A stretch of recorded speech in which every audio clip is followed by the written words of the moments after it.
Kahit gabi, di pa rin po nawawala ang party vibe sa Boracay, kung saan tagsa mga tao para sa Lay Boracay. Pero paalala ng mga otoridad sa mga dumagsang turista, pangalagaan ang likas na ganda ng isla. Saksi si Katati Bayan.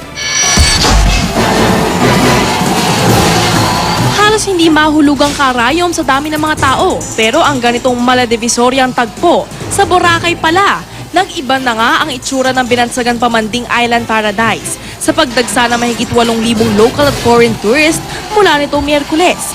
Lalo't itinaon ito ngayong Labor Day holiday o Lay Boracay. Sa buong Abril naman, halos 200,000 ang dumagsa sa isla, karamihan taga-Korea at China.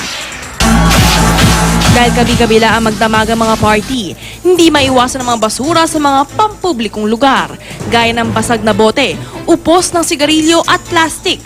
Bawal at may katapat na multa ang paninigarilyo pagkain sa beachfront at hindi pagsisegregate ng basura sa Boracay. Kapag naglalakad ka sa gabi, ang dami maapakan ng mga bote.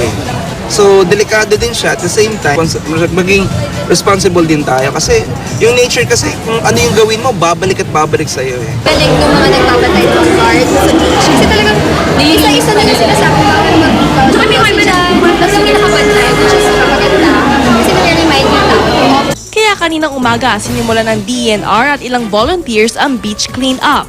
Hanggang gabi, kanya-kanyang rin linis ng bakuran ang mga hotel. Pero sabi ng mga taga roon, mas kakaunti raw ang mga basurang nakolekta ngayon kumpara sa mga nagdaang taon. Unti-unti na raw kasing nagkakadisiplina ang mga turista sa pagtatapon ng basura at pagpapanatili ng ganda ng Boracay. Kailangan nating mapanatili ang kalinisan ng Boracay Island na yun ang binabalik-balikan ng mga turista natin. Pero sana raw, sabi ng mga residente, maging responsable pa rin daw ang mga turista kahit nakainom na.